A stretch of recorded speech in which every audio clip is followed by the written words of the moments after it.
बात उस वक्त की है जब भगवान श्री राम का जन्म भी नहीं हुआ था। भील जाति के एक कबीले जिसके राजा अज थे, अज के घर में एक कन्या का जन्म हुआ जिसका नाम श्रमणा था। श्रमणा शबरी का ही दूसरा नाम है।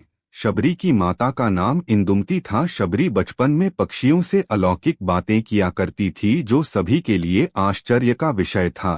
धीरे धीरे शबरी बड़ी हुई, लेकिन उसकी कुछ हरकतें अज और इंदुमती की समझ से परे थे। समय रहते शबरी के बारे में उसके माता पिता ने किसी ब्राह्मण से पूछा कि वह वैराग्य की बातें करती हैं। ब्राह्मण ने सलाह दी कि इसका विवाह करवा दो। राजा अज और भीलरानी इंदुमती ने शबरी के विवाह के लिए एक बाड़े में पशु पक्षियों को जमा कर दिए। फिर जब इंदुमती शबरी के बाल बना रही थी तो शबरी ने पूछा कि माँ, हमारे बाड़े में इतने पशु पक्षी क्यों हैं? तब इंदुमती बताती हैं, ये तुम्हारे विवाह की दावत के लिए हैं। तुम्हारे विवाह के दिन इन पशु पक्षियों का विशाल भोज तैयार किया जाएगा। शबरी को यह बात कुछ ठीक नहीं लगी। उन्होंने सोचा कि मेरे विवाह के लिए इतने जीवों का बलिदान नहीं देने दूंगी। अगर विवाह के लिए इतने जीवों की बलि दी जाएगी तो मैं विवाह ही नहीं करूंगी। श्रमणा ने रात्रि में सभी पशु पक्षियों को आजाद कर दिया।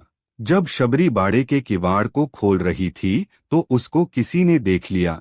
इस बात से शबरी डर गई। शबरी वहां से भाग निकली। शबरी भागते भागते ऋषिमुख पर्वत पर पहुंच गई जहां पर 10,000 ऋषि रहते थे।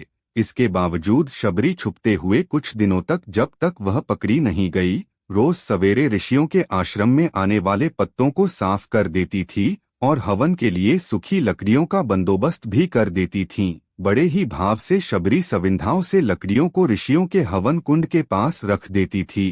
कुछ दिनों तक ऋषि समझ नहीं पाए कि कौन है जो उनके सारे नित्य के काम निपटा रहे हैं। कहीं कोई माया तो नहीं है। फिर जब ऋषियों ने अगले दिन सवेरे जल्दी शबरी को देखा तो उन्होंने शबरी को पकड़ लिया। ऋषियों ने शबरी से उसका परिचय पूछा तो शबरी ने बताया कि वह एक भीलनी है।